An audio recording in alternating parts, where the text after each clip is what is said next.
See, God told me I was beautiful. He said it to my face. It wasn't just an inclination of His never-ending grace, His love so real, a picture-perfect explanation, indication that He knew me through every situation. Not a product of His eyes, but a vision for His mission. A soldier in His army in minty fresh condition. Nothing I'm missing that He hasn't restored before.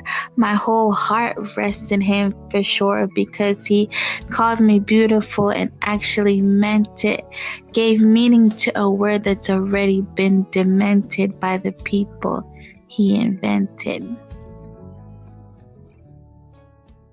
Welcome back to Malika's Corner, and this is your host Wankumbu Mukumano, and you have just been listening to our awesome, amazing, special guest today, and I'm so excited for you all to get to hear her story. This is an episode all about her story, so I am so excited that you guys will be learning more about mental health and just living with it in the African community. So that was a little bit piece from what our amazing guest does, which is spoken word. Beautiful, beautiful piece by our guest. So welcome to Malika's Corner. Welcome to the special episode. And I will get to introduce our guest. Salama, welcome to the show. Thank you so much for being here. Thank you for having me. Thank you. So I guess tell us a little bit about yourself. What do you do? What's your name? Anything that you would like our listeners to know about you. Well, hello everyone. My name is Salma Muzaliwa, and I am a student right now. I can't tell you what I'm pursuing yet because I'm kind of in between majors, but I sing for worship at a church, and I also write spoken word as well. I'm a native of Congo and Kenya, and yes, that's a little bit about me. Beautiful. So great to have you on the show. So great to get to speak to you. I am blessed to have you here. So thank you for accepting the invite to be here. So yeah, Salama, we can just dive right into it. I'm excited about this, and I'm excited for people to get to hear your story. And this is all for you. This is all about you. So I will open the stage and maybe just ask you some questions, and feel free to open up or share anything that you would like the listeners to know about you. So I guess we'll go straight into it. When was the first time you heard or you learned about mental health, or you heard the word mental health or mental illness? The first time that I really heard about mental illness was when it became personal to me. I never really discussed it or heard about it before, or even knew anything about it before, but when it became personal to me at about the age of 13, 14 years old is when I really started to do my research and to know more about it when it was more personal to me. Yeah. Wow, that's beautiful. And I think that probably speaks to a lot of people. Most people don't know much about mental health unless it affects them or someone close to them. So thank you for sharing that. Thank you so much. And I guess, can you tell us more, a little bit about your diagnosis, and also when you were diagnosed? Okay. So, yes, I was diagnosed with a mental illness when I was about 13, going on 14 years old. I was diagnosed with schizophrenia. And then later on in life, like when I was college age, is when I was also diagnosed with bipolar and PTSD. So those are the diagnoses that I have is schizophrenia, bipolar, and PTSD. Wow. And I can imagine how that must have felt at a young age. Can you maybe describe to us, with your journey in mind, maybe what these diagnoses each look like? Or if you can describe them a little bit for our listeners? Okay. Well, with schizophrenia, you kind of have like scattered mind. You really sometimes you can audibly or visually see things and hear things that are not there. And bipolar, you have mood swings. Sometimes you're really hyper and excited. Sometimes you're really depressed and down. And then PTSD comes from like trauma. It's post-traumatic stress disorder. So it's post-trauma. And so if something happens in your life that's very traumatic, then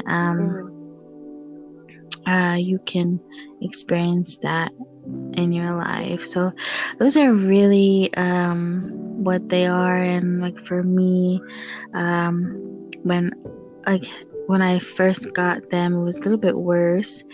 So I would be like visually and audibly seeing things that weren't there. Sometimes I couldn't perform just routine tasks because my mind would be scattered. And also with the bipolar, sometimes my mood would change from time to time, like after several months and stuff like that. So yeah, that's really how I can explain it. Wow. Thank you so much for that beautiful explanation. And wow, and can you maybe just tell us a little bit as well? How did you feel when you were first diagnosed? What was going on in your mind? Were you confused, or what were you feeling at that moment?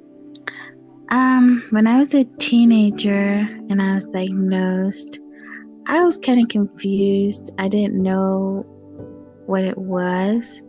And I was diagnosed because I was hospitalized because of my symptoms. So when I was diagnosed, I was in the hospital and I just was a little bit confused. I had to go to a mental health facility for a few weeks after that.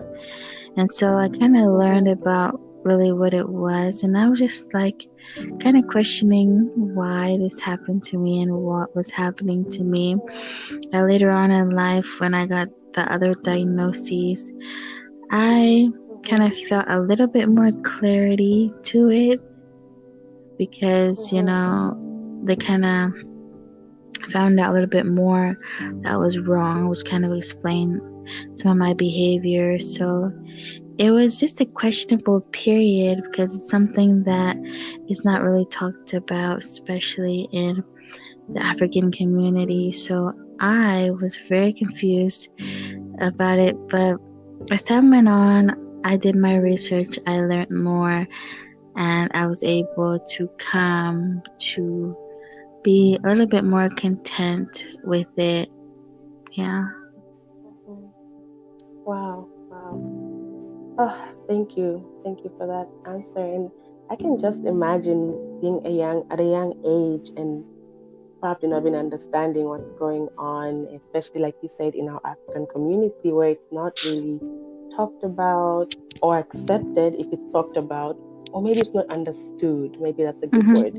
And I can just imagine at that age, that 13, 14, first, that's a very young age. I can imagine anyone at that age hearing, hey, you have this and this is what's going on. It will raise a lot of questions. So I applaud you for taking it on like a champ, the champ that you are. I applaud you for that. So thank you for sharing. Thank you for sharing that. So what has being diagnosed with these three different or four, is it 3 or 4 different diagnoses? What has life been for you especially living in the African community? Any negatives, positives, experiences? What has life in general been so far for you? Wow. Really, it's been a journey because obviously, when you meet people, you don't tell them this is what I have, like first and foremost. So, allowing people to discover your crooked places, I guess you can say that. So that's how it's been like, and also in the African community, mental health and mental illness is really not discussed and often looked at as some type of hex or voodoo or witchcraft. So I remember when I first got diagnosed, my mother's first reaction was to take me to prayer, like a long series of prayer. So I remember we traveled far and wide, different places for me to get prayer when I first got diagnosed. So my journey has had its ups and downs. I've, also being in a hyperactive state when I was bipolar, sometimes I'd make decisions that weren't good. I remember I made a bad decision and I ended up going to jail for it. So that was hard, and so it has been really just a learning experience. And there's been times that has been good where you meet people who are really supportive and helpful and understand. But other times it's really just kind of wading through the waters, I guess, wading through deep waters of just the unknown. So that's how it's been so far. Wow, I can just imagine. And I guess this can also come into the next question. How can you explain, maybe tell us a little bit, how did this affect your relationships, your family, your friends, or your community? How did this affect your relationship? This has been very, very, in my relationships, it affects it a lot because I don't usually tell people first and foremost, unless I feel like I need to, that I'm diagnosed with these things. So I guess as people get to know me, we'll be friends, or we'll be, let's say I'm in a romantic relationship or just a casual or just friendship. It just goes on, but then all of a sudden I have an episode and I'm in the hospital. So they're like, oh, I didn't know, but some of it's been positive. There was a time where I did get hospitalized, and one of my friends came to visit me almost all the time, supported me through the whole process. So with relationships, I think I guess sometimes when I have my hyperactivity or impulses, sometimes my actions can be a little bit strange or different, and I have to get checked on that. So I remember one of my spiritual leaders, I was doing all this weird stuff, creating all these Instagrams, pictures, and sending a bunch of messages to this spiritual leader, and I had to apologize after. Because I was like, yo, I was definitely not 100% there at that time. Right. So, so I believe that in my relationships, it surprises people when they find out that I have that. So. And I can imagine how that can be, having to maybe always explain to people around you what's going on. That should be frustrating at times, right? Yeah, I mean, yes, it is. It can be frustrating sometimes, but then I'm like, at least I'm teaching them something and they will learn, and the next person that comes, they'll know how to handle it, you know. Wow, wow. I am just inspired by how your positivity and your strength. That is beautiful that you actually use this as a teaching moment. You're basically being that bridge in our community, that person that allows both sides to see this is what's going on, and your understanding for other people, our people that do not understand mental health. That is, I applaud you and I am inspired by that. Um, I guess also we can now go into like some of I think you've already kind of talked a little bit about the daily struggles or some of the struggles that you face. Maybe could you tell us more? How is life on a daily basis for you, or maybe even before, maybe when things maybe were rough? How was life daily? What were maybe the daily struggles, or how did the day-to-day life look like for you? Well, I mean, it's pretty similar to anyone else's, except for that I have the diagnosis I'm dealing with. So, I mean, for me, I just have to make sure that I get enough sleep, because if I don't get enough sleep, it can affect me. I have to make sure that I'm properly fed so that I have energy. And also, I have to just take inventory of everything throughout the day, make sure that I keep myself together throughout the day. I think during the rough periods, oh my gosh, I would just be usually just out of it all the time, so I just usually be sleeping or to myself. But day to day is pretty basic. Just make sure I get extra sleep, make sure I get all the nutrients I can, and also, I mean, I would say take your medicine, which was something that I used to have to do every day. I was taking my medicine.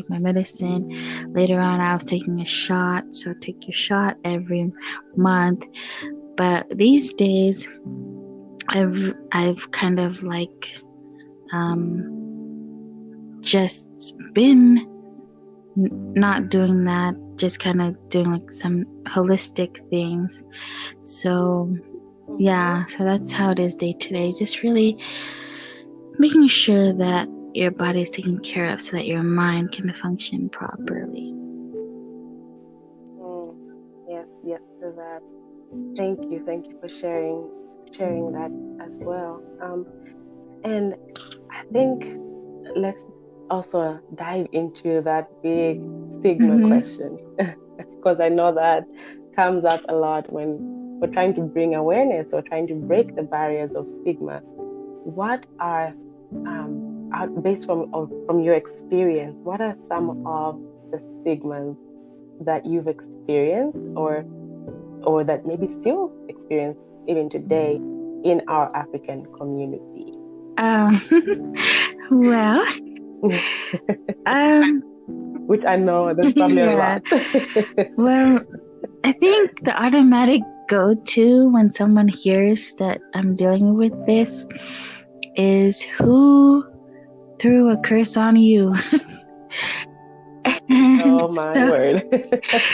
Just like oh boy.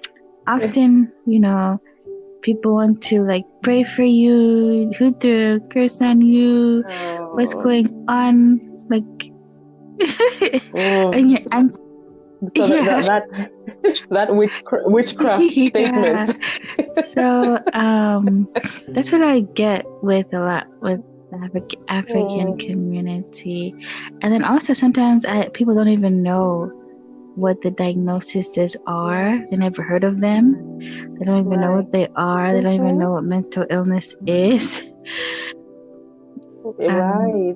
So just that lack of knowledge that some people have, and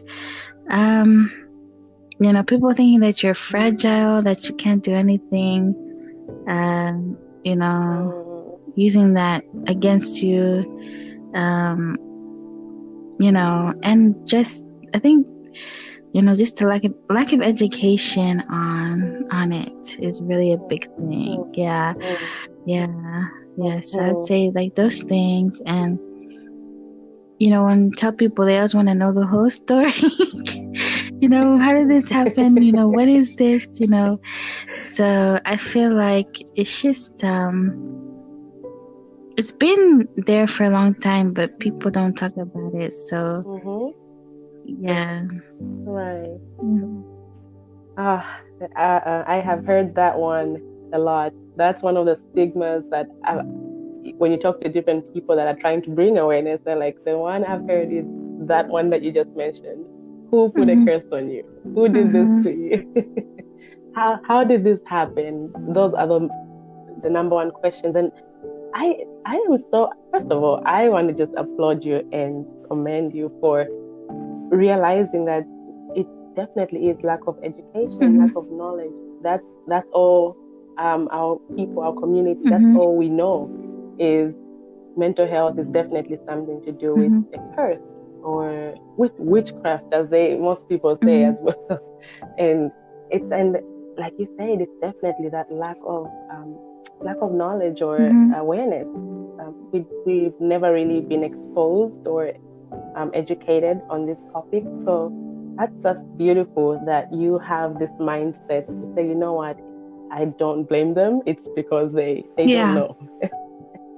And man, so thank you for your spirit, for your humbleness, and just for who you are. And I already know you're doing a lot of great things. So I guess to move on with like the next question, what is something that you want to tell people that are listening? You want to tell our African people, or maybe even other communities, because I know even like the African American community, it's the same fight they're fighting too. There's also lack of awareness, lack of knowledge. So we're very, very similar. I've heard also back from like people in like the Asian communities, it's the same thing. So what is something you would like people to know? Something like a moment of education. What is some change that you'd like to see? I think I would like to let them know that if they are dealing with this, that they are not broken. They are not, a nobody. And I want them to know that there are, these illnesses, and that they don't necessarily make you less of a person, and that they do need to get educated on these things so that they can be aware of what's going on around them and what's going on with the people that they care about and love. Because many people do suffer from these illnesses and they don't know. And sometimes they go through life and they're dealing with all these mood swings or all these things are going on and they don't know. And if they knew, they can get the proper help and care for that. So I think I would just tell them, if you're dealing with this, you're not broken. And if you are not dealing with this, that it's important to get educated on it so that you can be of help to someone if they are suffering from this. Wow, that was so beautiful, and you're so right. That's a beautiful message to live for the people, for our people, to know that we're not alone. We are all in this fight, in this journey together. There's definitely help out there for you, and it's not the end of the world. This doesn't define you.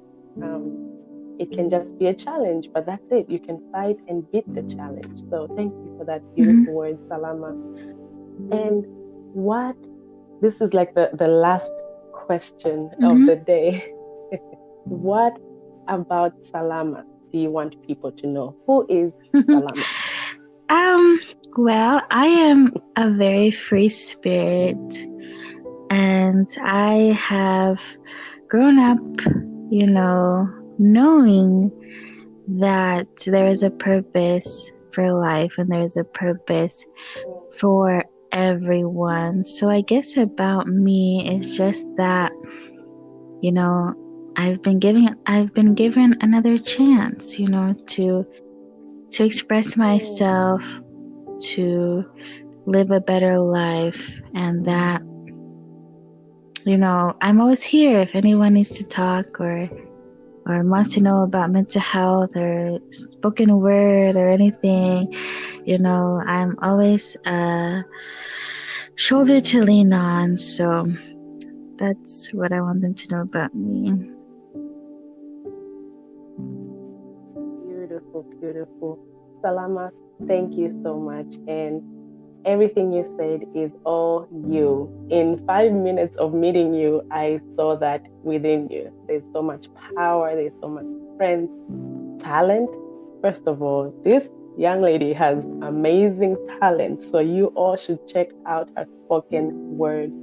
So thank you, Salama, for being here, for sharing your story, and I pray that people learn from your story and break those barriers of stigma and lack of awareness. So thank you so much for being here. And could you please end it with a little bit of your spoken word again? Okay. Well, I think I would just do a spoken word off the top of my head. So here we go.